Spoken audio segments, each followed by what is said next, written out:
perbincangan saya dengan Jimmy S. Yohansa, sang penyair dari Depok. Halo Mas Jimmy. Assalamualaikum warahmatullahi wabarakatuh. Waalaikumsalam warahmatullahi wabarakatuh. Terima kasih Mas waktunya. Ya, sama-sama. Nah, ini dia sosok yang saya ceritakan tadi. Beliau berdomisili di Depok dan siang hari ini kita seri-seri ya Mas. Siap. Untuk pemirsa Makna Lebih ID tentang bagaimana sebuah puisi bisa mengubah peradaban. Mas Jim. Ya, sambil ngopi ya. Oh ya, oke. Itu harus sambil ngopi. Itu kalau nggak ngopi khawatir salah paham, Mas. Yes. Ya. Nah, Mas Jim, ini wah adem banget ya Mas Depok ya. Mantap. Betul. Mas Jim, kita akan berbincang seputar apa ya, tentang bagaimana sebuah kepenulisan yang memang mungkin ini menjadi rutinitas Mas Jim dalam upaya mengembangkan generasi muda saat ini. Mas Jim, kenapa harus puisi? Nah, itu kenapa harus puisi? Itu sebenarnya juga sebuah misteri, ya toh. Penyair itu tidak lahir atas kehendak dirinya sendiri. Penyair tidak lahir atas kehendak dirinya sendiri. Iya, Oke. Artinya begini, bahwa kita nggak bisa semata-mata menulis puisi itu akhirnya menjadi penyair. Nggak harus tuh ya? Bukan tidak harus. Tidak harus. Artinya walaupun kita paksakan diri, tapi kalau tidak ada kehendak ilahiyah di situ, maka penyair itu tidak akan lahir. Dalam banget. Ya. Oke. Siap. Nah, jadi menyair itu ya selain bakat, ya, juga harus nekat. Bakat dan juga nekat. Iya, harus nekat. Gimana nih? Nekatnya begini. Nekatnya kita itu adalah bagaimana kita berani menuliskan sesuatu yang berbeda. Oke. Itulah puisi.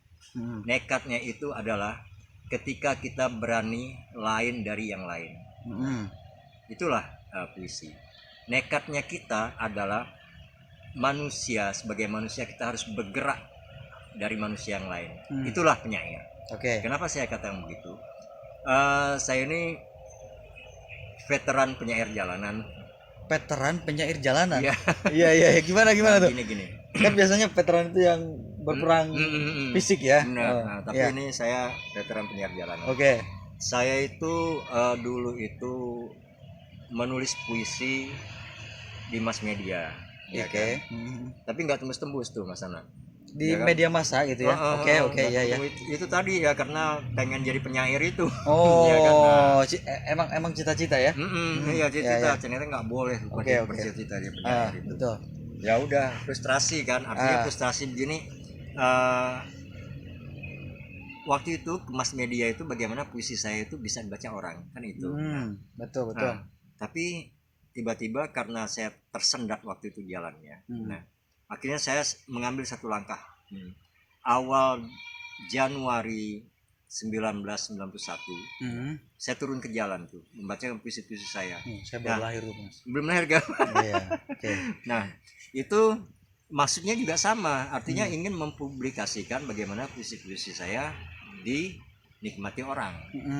Gitu. Nah, cuma waktu itu saya masih campur lah puisi sendiri, juga membacakan puisi-puisi penyair ternama Indonesia, kayak Sapardi Djoko Damono, Subagio Sastrowardoyo, Sutardi Kausembari, pokoknya siapa aja lah, Toto Sudarto Bahtiar, pokoknya yang ada hubungan dengan persoalan-persoalan kemasyarakatan. Kegelisahan. Nah, itu. Nah, ya itu berkembang terus. Nah, tadi itu kan karena masih lajang ya. Tapi waktu itu masih lajang. Nah, ya udah berpuisi ada di jalan, nggak mikirin hasil itu, ya kan? Iya. Ya hasil itu karena saya udah dapat penghasilan itu waktu itu dari teater keliling. Teater keliling. Dulu saya itu teater keliling itu teaternya memang keliling Indonesia. Iya. Kita dapat honor tuh dari sana. Betul. Nah, dari sekian honor itu sekitar 60%. Nah, itu habisnya buat jajan buku. Jajan buku itu maksudnya beli buku gitu Iya, ya? beli Oke buku. oke Nah, ya. ya itu kesadaran saya karena dunia kepenulisan itu, dunia penyiaran itu, ya itu dunia intelektual, ya kan. Ya. Artinya kita harus charge terus, kita harus update terus tentang pengetahuan. Oke, betul. Nah, itu. Kita di-upgrade terus lah ya. Nah itu tadi itu juga salah satu yang namanya nekat tuh, ya kan. Ya. Nekat beli buku walaupun makan ngutang. Iya. Ya kan. Nah itu betul. selain bakat tadi ya. Betul. Ada konsekuensi lah. Ada konsekuensi. Ya. Ya itu, nah setelah itu 93 saya menikah. Nah itu baru dua sisi mata uang tuh, menyairi jalanan sekalian efeknya bernafkah. Oh, Nah, oke. pokoknya semua ter cover dari situ lah kebutuhan rumah tangga, betul. buat beli susu anak dan sebagainya. Nah tapi di situ saya terus menulis untuk media. Nah lambat laun puisi, cerpen anak-anak, cerpen saya udah mulai dimuat di media. Tapi kan ya itu tadi tetap aja honor itu kan stempo, ya kan. Artinya ya saya real tidak bisa menghidupi keluarga dari situ. Tapi artinya bahwa kepercayaan diri saya untuk menjadi penulis itu, untuk menulis puisi itu semakin besar. Karena apa? Mass media pada waktu itu galak banget, ya kan. Galak seperti apa nih? Galaknya begini. Jadi artinya kalau memang benar puisi itu nggak layak masuk, nggak bisa masuk. Oh, seleksinya benar-benar ya? Benar-benar ketat. Benar-benar ketat pada saat itu. Nah, itulah yang membuat kepercayaan. Oke, saya sudah bisa menulis puisi. Nah, saya harus menempuh jalan ini. Walaupun waktu itu nggak punya cita-cita ini harus diteruskan sampai kapan. Nah, ya kan itu mengalir aja sendiri. Oke. Nah, ya itu udah di jalan. Nah, terus di jalan saya juga melihat kawan-kawan yang bermain gitar gitu ya toh. Nah akhirnya kita berkenalan, ngobrol, saya tausiah tentang kebudayaan, saya tausiah tentang puisi, saya tausiah juga tentang adab kita di jalan itu seperti apa. Nah gitu. Akhirnya mereka tertarik. Nggak lama saya lihat beberapa teman sudah menggantungkan gitarnya dan mengganti dengan fly text. Pada saat ini? Pada saat itu. Pada saat itu. Mereka sudah menjadi penyair juga. Nah, dengan membacakan puisi mereka. Malah ada satu itu teman saya, tapi sekarang sudah meninggal. Nah, itu namanya Agus. Itu kalau nggak salah saya orang Tegal atau Purwokerto. Iya. Dari membaca puisi biasa, setelah itu membaca puisi cinta, akhirnya tertarik membaca puisi religius. Akhirnya beliau bergabung dengan jemaah Islam yang di Kebon Jeruk. Oh iya. Oke. Setelah itu beliau di jalan bergamis, ya toh, bergamis dan tetap membacakan puisi-puisi religius dan berjenggot. Nah artinya begini, bahwa puisi itu akan melangitkan orang apabila dia sudah sampai kepada esensinya. Melangitkan orang. Artinya tadinya yang jadi bajingan, apa aja kawan-kawan di jalan itu ya semi-semi lah gitu ya. Iya, betul. Akhirnya menjadi tingkat religius mereka itu menjadi tinggi. Oke. Nah jadi itu saya pikir salah satu syafaat dari puisi. Puisi itu bisa merubah gitu ya. Bisa merubah orang, bisa menjarahkan orang. Tapi kalau yang benar-benar, walaupun memang itu 1001 kasuistik ya sifatnya ya. Betul. Tapi artinya bahwa kekuatan puisi itu adalah kekuatan rohaniah ya sebenarnya. Bukan cuma kekuatan intelektual, bukan cuma kekuatan kognitif. Esensinya sebenarnya dia kekuatannya itu batinnya dia. Oke. Nah, dan begini juga bahwa terutama di negara kita puisi itu atau kesusastraan itu masih menjadi barang langka yang dianggap itu cuma main-main. Nah itu dia ya betul. Ya kan masih dianggap seperti kegiatan kelangenan, seperti orang piara burung, seperti orang piara ikan, ya kan. Betul. Masih. Nah sebenarnya tidak demikian, ya kan. Nah bahwa kenapa saya bilang tidak demikian? Kalau dia itu tidak penting, kesusastraan tidak penting, tidak ada yang namanya fakultas kesusastraan. Ya kan? Iya betul. Tidak ada ilmunya. Betul. Kalau memang dianggap nggak penting ya. Kalau tidak penting. Betul. Nah, karena dia penting. Nah, cuma kepentingan tersebut itu belum menjadi kesadaran massal rakyat Indonesia, ya kan? Nah, makanya kita jadi malas baca dan lagi misalnya impactnya ya. Nah, itu impactnya. Kalau kita misalnya masuk ke dunia pendidikan, Itu kan sangat disayangkan sekali ketika bahasa Indonesia, pelajaran bahasa Indonesia itu masa disandingkan dengan pelajaran kesusastraan. Nah, seharusnya itu dicerai. Ya kan? Dipisah iya, lah karena dia punya kedisiplinan ilmu masing-masing. betul. Bahasa ya bahasa, susastra susastra. Nah, itu kan. Nah, kalau misalnya kesusastraan itu memang benar-benar digalakkan di negeri ini, dia akan membangkitkan otak kanan bangsa kita, ya kan? Nah Mas, gini ya, terkait dengan apa namanya puisi bagi khususnya di pendidikan gitu ya, seberapa besar esensi urgensinya itu buat kaum muda itu bagi kita katakan siswa atau para siswa itu ya, seberapa urgent mereka harus mencintai puisi atau mencintai kepenulisan itu? Ya, seharusnya itu menjadi satu urgensitas utama ya, kalau menurut saya ya, di dalam kehidupan ini. Kita lihat aja bangsa-bangsa maju itu nggak ada orang yang meninggalkan sastra. Jepang, Eropa, ya kan? Mereka kuat banget, kuat sekali, betul, kan? Betul. Mereka aja dari SD itu mereka udah tahu siapa Shakespeare, ya kan? Udah tahu siapa penyair-penyair ternama dunia. Karena memang mereka diberi waktu untuk mempelajari itu. Nah, sementara kita tidak. Betul. Untuk belajar Hairil Anwar aja kita di sini nggak hatam. Ya kan? Betul. Untuk belajar misalnya novel-novel besar seperti Pramudian Antatur aja kita tidak hatam. Paling-paling kita disuruh membaca resumenya aja. Ya kan? Tapi tidak isinya. Tidak diwajibkan untuk membaca karya sastra. Nah, itu. Nah, itulah makanya mungkin ini ada kaitannya kenapa maaf aja bangsa kita ini ya agak terpuruk misalnya untuk persoalan mentalitas dan sebagainya itu ya, karena itu memang tidak terisi dari sejak dini itu. Nah, dan dengan persoalan sastra, dan itu bisa didapatkan melalui kegiatan kesusastraan sebenarnya. Oh iya dong, daya nalar kritis, terus untuk membasuh dan mengupam nurani ya kan, agar menjadi halus, menjadi peka ya toh. Nah, itu hanya bisa didapatkan dari sastra. Nah, kalau menurut pandangan seorang Jimmy ya, di dalam khususnya dalam pendidikan ya Mas ya, apa yang Mas Jimmy lihat dari ini khususnya untuk mereka yang kayak guru-guru di bidang bahasa Indonesia lah katakanlah seperti itu, toh mereka pun menyampaikan kan esensi daripada puisi itu, tapi toh sekarang anak-anak muda kalau saya lihat itu ya di bidang penulisan kayak seperti ini tuh sangat kurang gitu loh Mas. Saya bilang seperti itu sangat kurang ya Mas ya. Seperti itu. Gitu nggak kalau menurut Mas ini? Iya, benar-benar. Tapi mungkin ini ya, ada hubungan persoalan-persoalan tradisi, ya kan, ada hubungan-hubungan dengan persoalan yang bersifat historis, ya kan. Bangsa kita ini kan memang bangsa lisan, ya kan. Bangsa lisan, seperti apa tuh? Artinya semuanya itu disampaikan lewat oral, ya kan. Memang bukan lewat tulisan ya, dari awal itu. Jadi semuanya itu disampaikan. Nah, makanya kita suka ngerumpi dan sebagainya. Mungkin itu karena ada genetik oralitas itu yang tinggi di dalam Indonesia ya.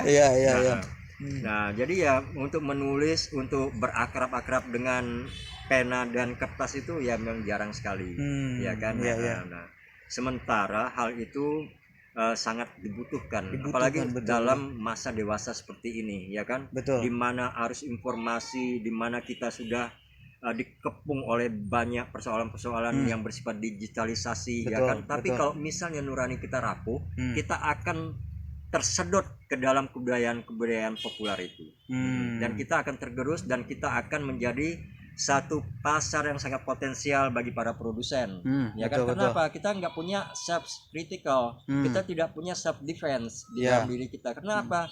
Karena tidak punya kepekaan tadi itu. Nah, untuk membaca gejala. Nah, sementara kalau kita berasik masuk membaca karya sastra, nah itu lama-lama kan kita mempunyai kepekaan indrawi ini, ya kan, tanggap terhadap gejala.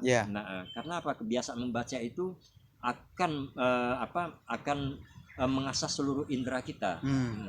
Itu pasti itu akan diasah. Tapi saya setuju Mas, ketika memang ya saya baca-baca juga ya biografi orang-orang besar itu rata-rata mereka itu senang menulis ya Mas. Dan mereka juga apalagi menulis puisi dan lain-lain itu mereka tuh terbiasa dengan hal seperti itu. Tapi gini Mas, yang menjadi pertanyaan saya ketika memang di dunia kesusastraan ya gitu ya. Katakanlah sekarang kita masyarakat kita nggak terlalu lagi familiar ya. Gitu nggak sih, bisa dibilang nggak familiar ya dengan hal seperti ini? Oke, bisa jadi demikian. Iya. Nah, ketika nggak familiar itu ya Mas, bagaimana? Ini kan ya yang Mas Jimmy tadi sampaikan, dunia digitalisasi dan sebenarnya aksesnya itu semakin dipermudah ya. Seharusnya untuk kesusastraan itu ya. Nah, semakin dipermudah. Akan tetapi minat daripada masyarakat itu kurang mencintai kepenulisan itu. Entah itu dari hal teknis atau dari hal apa gitu menurut kacamata seorang Jimmy Yohansa. Begini, kalau menurut saya karena itu belum menjadi kebutuhan masyarakat. Belum menjadi kebutuhan. Seharusnya dia harus menjadi kebutuhan. Seperti masyarakat sekarang butuh terhadap drakor, ya kan? Butuh terhadap hal-hal yang bersifat populer. Ya kan? Betul. Nah, sebenarnya itu harus menjadi kebutuhan, ya kan? Nah, ketika dia menjadi kebutuhan, maka dia akan dicari, ya toh? Nah, tapi ketika dia tidak menjadi kebutuhan, jadi ya hancurlah pasar buku kita. Kan sana larinya kan. Betul. Hancurlah peradaban kita. Betul. Ya karena apa? Peradaban yang tidak dibangun dengan baik melalui kebudayaan, nah pasti lama-lama akan runtuh.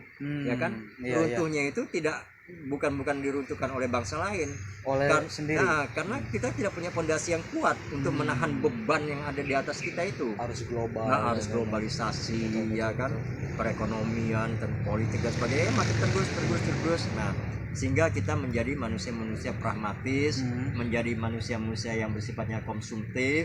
Nah, anehnya lagi ya kalau misalnya manusia konsumtif itu kan artinya itu yang sifatnya kebendaan. Nah, ini bukan konsumtif makan ya? Bukan. No. Itu butuh itu ya kan. Ini yang bersifat kebendaan. Betul. Nah, karena kita sudah terlanjur menjadi manusia konsumtif itu. Nah, jadi kalau kita melihat orang itu, kita lihat apa pangkatnya, ya kan? Berapa gajinya, berapa mobilnya. Betul. Tapi kita tidak pernah dilihat apa yang dihasilkan oleh orang itu, apa yang dipikirkan oleh orang itu. Betul. Ya kan. Nah, sehingga sekarang yang didengar omongnya itu yang punya mobil berderet di rumahnya, yang punya gedung mewah, nah itu baru yang dianggap sukses dan berhasil. Betul. Ya kan? Nah, cara pandang seperti itu seharusnya sudah harus ditinggalkan oleh rakyat Indonesia, ya kan? Nah, agar kita memang benar-benar bisa menjadi bangsa yang menghadapi kehidupan ini dengan serius, ya kan? Penuh kontemplasi, ya toh. Nah, sehingga dengan demikian maka itu akan menjadi benteng untuk negeri ini, ya kan? Menjadi benteng dia. Karena apa? Kita mempunyai karakter, ya kan? Nah, sementara ini kita tidak punya karakter. Nah, sementara negara sendiri pun tidak punya karakter. Kenapa demikian? Nah, karena dari dulu itu negara tidak pernah mencanangkan bagaimana dan apa yang harus dicanangkan sebagai strategi kebudayaan. Tapi saya juga setuju sih Mas, kadang kalau kita melihat orang gitu ya, kita langsung silau gitu ya. Silau, kan? Karena memang kemateriannya mungkin ya seperti itu. Benar. Tapi gini Mas ya, ketika memang cara pandang kita seperti itu ya, ini khususnya untuk kita yang hidup di era sekarang ya, bagaimana menumbuhkan kembali semangat kepenulisan dan kan nantinya impactnya ke nalar kritis kita ya. Seperti apa Mas ngomong tadi? Di era keterbukaan seperti sekarang ini, nah ya kan, dimana orang-orang sudah sudah terasuki dengan persoalan-persoalan demokrasi, ya kan. Nah, sehingga kita menjadi liberal tapi jadinya, ya kan. Nah, artinya itu ya hilang sopan santun dan sebagainya. Nah, itu sebenarnya apa ya? Mental bagus itu sudah punya, ya kan. Nah, cuma kan punya modal lah. Sudah punya modal untuk menjadi mental bagus, yaitu berani menghadapi orang dan sebagainya, berani bicara dan sebagainya. Nah, cuma yaitu masalah tata krama, ya kan, masalah etika. Nah, itu belum ada. Kenapa itu tidak ada? Ya karena itu tadi, karena tidak dibungkus oleh persoalan-persoalan dasariah ya, yang kita bicarakan di sini, yaitu tadi itu persoalan kebudayaan, soalan kesusastraan itu, budaya ya kan? literasi apa gitu ya. Nah itu yang kita tidak punya. Nah tapi kalau misal kita lihat lagi bahwa tadi seperti Mas Ana bilang bahwa sekarang itu bagaimana cara menumbuhkan biar kita cinta sastra dan suka menulis dan sebagainya. Saya rasa persoalan tersebut tidak demikian ya. Coba aja kita lihat di Facebook. Banyak orang menulis puisi sekarang ya kan. Di Instagram pokoknya di mana ada medsos, nah disitulah orang bisa mengekspresikan diri, ya kan. Itu banyak seperti itu. Betul. Ya, ini menarik ya Mas ya, terkait kesusastraan itu gitu ya. Bagaimana kita kalau melihat sejarah ke belakang itu, tokoh-tokoh besar kita itu kan rata-rata mereka itu penulis seperti penulis. itu.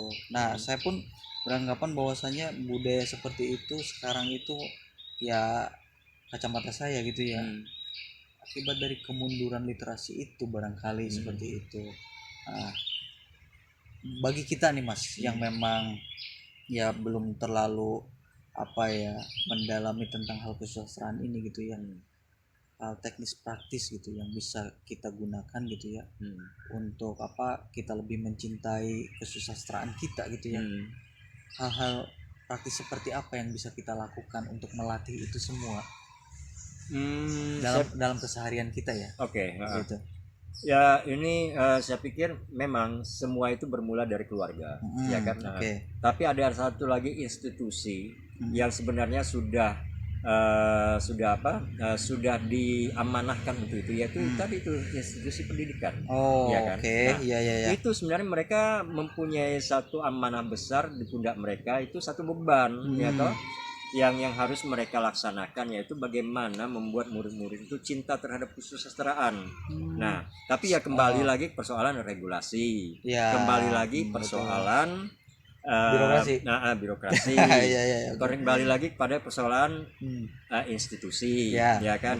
Sebenarnya dari atas dulu tuh, kalau pemerintah benar-benar punya goodwill di bidang ini untuk membangun masyarakat madani ya. Nah, pisahkan dulu itu antara Departemen Kebudayaan dan Departemen Pendidikan. Itu dulu pisahin, ya kan? Karena memang ini jelas berbeda ya. Yo dong, beda banget. Nah, kebudayaan itu ada di atasnya. Ya, politik, ekonomi, pendidikan itu bagian kan? Berawal dari budaya. Nah, ini dulu itu. Nah, jangan kita persepsikan bahwa kebudayaan itu adalah tarian-tarian tradisional. Kadang kita juga melihatnya gitu Mas, budaya itu sekedar kesenian. Bukan itu. Kebudayaan itu adalah rahim yang melahirkan pikiran-pikiran, yang membuat bangsa itu akan menjadi besar. Bayangin aja, Amerika itu jajah kita lewat apa? Film. Korea itu sekarang jajah kita lewat apa? Film. Ya kan? Malaysia itu jajah kita lewat apa? Upin Ipin. Berhasil strategi budaya mereka. Anak-anak kita sekarang udah bicaranya udah kayak orang Malaysia kan? Justru kebudayaan kita yang jadinya meredup kebudayaan sendiri ya Mas. Justru kebudayaan orang lain itu yang benar masuk. Betul karena mungkin juga media kita ya, televisi itu memang benar-benar membuka keran untuk itu semua ya. Seharusnya ya jangan ya itu. Tapi ya jangan di sini nggak bisa. Jangan ini sebenarnya harus menjadi satu regulasi, harus ada payung hukumnya, yaitu pemerintah yang harus melahirkan itu, ya kan? Bahwa misal televisi harus 70% memproduksi karya-karya anak bangsa, misalnya begitu ya. Nah, dibiayain juga misal buat film animasinya yang seperti dulu tuh ada Unyil, ada Huma dulu itu, Udala itu yang mesti disupport, anak emaskan, ya kan. Terus juga band Indonesia lewat sinetron misalnya, ya kan. Nah, yang tentu pemerintah harus punya satu pegangan bahwa hal-hal yang harus dijadikan karya, yaitu untuk membangkitkan dan membangun manusia-manusia Indonesia. Penontonnya tentunya, itu harus dapat itu. Tentunya juga dari kebudayaan kita sendiri ya. Tentu harus dari kebudayaan kita sendiri. Nangkap sahabat makna. Jadi ada sedikit poin dari perbincangan kali ini, ternyata kesusastraan itu bisa berpengaruh terhadap kebudayaannya Mas ya. Sangat berpengaruh. Jadi kita yang meninggalkan hari ini budaya kita itu akan berpengaruh terhadap kemajuan suatu bangsa ya, seperti itu. Nah, salah satu kebudayaan kita itu kan para founding fathers kita itu pada suka menulis segala macam, dan itu yang saya lihat itu sekarang sudah mulai menipis ya Mas ya, seperti itu, dan akhirnya berakibat kepada sumber dayanya juga, mentalitas nalar kritis seperti itu. Nah Mas Beng, terakhir untuk pesan Mas Jimmy Mas Jimmy, untuk pesan dari Mas Jim sendiri gitu untuk para pendidik ya, terkait kesusastraan ini, atau Mas Jimmy di dalam puisi ini bagaimana menjaga gitu ya, menjaga budaya kita khususnya di dunia kesastraan bagi para pendidik. Ini pesan saya, bahwa para pendidik itu ya mulai sekarang harus sadar literasi, ya kan, harus sadar kesusastraan, bahwa itu sangat penting. Dan harus satu yang diingat, bangsa ini dilahirkan oleh puisi. Apa itu? Sumpah Pemuda. Itu puisi, ya kan? Ya kan? Ya itu sekarang memang itu disadari oleh para sastrawan, ya kan? Sekarang setelah diaman-amatin, ya itu puisi, ya kan? Sumpah Pemuda. Terus kan misal satu, kami bangsa Indonesia mengaku bertumpah darah yang satu, tanah air Indonesia. Ya itu kan lagi puisi itu. Ya kan? Betul. Bayangkan aja bahwa puisi lah yang melahirkan bangsa ini. Nah, jadi kenapa kita sekarang harus menganaktirikan puisi atau kesusastraan? Kenapa sekarang kita harus menyampingkan puisi yang menjadi ruh bangsa ini sebagai tulang punggung pendidikan di negeri ini? Kenapa kita harus acuhkan kesusastraan untuk membangkitkan, untuk membuat dan membingkai karakter-karakter anak-anak bangsa kita? Ya. Jadi gitu teman-teman. Jadi impactnya itu ternyata luar biasa besar banget. Makanya beliau itu sangat menjaga marwah puisi ini supaya tetap kita sadar terhadap urgensi daripada puisi itu sendiri. Jadi menarik sekali ya Mas perbincangan kali ini, jadi tentang hal-hal yang memang mungkin di luar sana belum tahu akan esensi ini gitu, seperti itu ya. Para pendidik mungkin hanya sekedar menyampaikan gitu ya. Ya kita berharap semua pendidik khususnya yang bergerak di bidang sastra, apalagi yang mereka yang di fakultas kesusastraan itu ya, mereka paham akan esensi ini ya. Oke, Mas Jimmy, itu dia perbincangan kali ini. Saya banyak mengucapkan terima kasih ya. Sebenarnya ini pembahasan itu tentang hal ini menarik dan harus ada sesi-sesi berikutnya seperti itu, karena mungkin masyarakat banyak yang belum tahu tentang esensi-esensi ini dari sudut pandang lain gitu, seperti itu. Nah Mas Jimmy, terima kasih banyak atas itu semua gitu ya. Saya banyak belajar dari pertemuan kali ini dengan Jimmy S. Yohansah, sang penyair dari Depok. Sahabat Makna Lebih, terus ikuti channel ini karena menghadirkan banyak sekali tokoh-tokoh inspiratif. Jangan lupa like dan subscribe. Dan terakhir nih Mas, kita mau minta Mas Jimmy untuk membacakan salah satu karya dari Mas Jimmy sendiri. Oke, insyaallah. Bisa dia ya? Siap. Jadi teman-teman, Mas Jimmy nanti akan membacakan puisi karyanya sendiri. Siap Mas? Oke, siap. Ini saya akan bacain satu puisi ini tentang guru honorer yang beberapa tahun yang lalu itu pernah demo di depan Istana Negara itu. Nah, saya terenyuh itu. Nah, makanya lahirlah puisi dengan judul Balada Si Pendekar Kapur. Inilah kisahnya sependekar kapur, terdampar dia di negeri makmur. Sejak usianya muda hingga kini mulai manula. Kesehariannya tak sanggup engkau neraca, kendati nasibnya terlunta-lunta tetap saja jaga wibawa. Di depan murid-muridnya sependekar kapur selalu tertawa. Disembunyikannya duka lara dalam saku celana, tentang rumah tangganya yang celaka karena barang kebutuhan pokok naik semua, sedangkan upahnya dibayar cuma-cuma. Kadangkala harga dirinya di bawah rata-rata. Apabila harus berutang kemana-mana demi kelangsungan hidup keluarga. Si pendekar kapur, sudah lama dia bekerja. Dari masa sempoa sampai mesin hitung dari cahaya. Hanya zaman yang berubah, tapi dirinya tetap saja. Karena tak punya biaya, agar terdaftar sebagai abdi negara. Sementara kawan-kawannya masih muda sudah berpunya, jadi guru mewah hidupnya, sebab mampu membeli lencana yang dilelang-lelangkan oleh atasan penjajah strata. Tapi sependekar kapur bukan itu tujuan hidupnya. Yang dia dambakan, murid-murid cerlang akal budinya, jadi orang terpandang, dia bentangkan jalan lurus tanpa halangan. Walaupun kadang ada pula murid yang meradang menentang. Menuduhnya terlalu tegang memberi pelajaran daripada masuk koran. Jadi korban amuk si murid anak jutawan. Si pendekar kapur lebih baik tak melawan. Si pendekar kapur tidak hanya di depan kelas sebagai guru kasta rendahan. Atasan bebas merampas waktu untuk keperluan ini dan itu di luar jalur kewajiban pokoknya.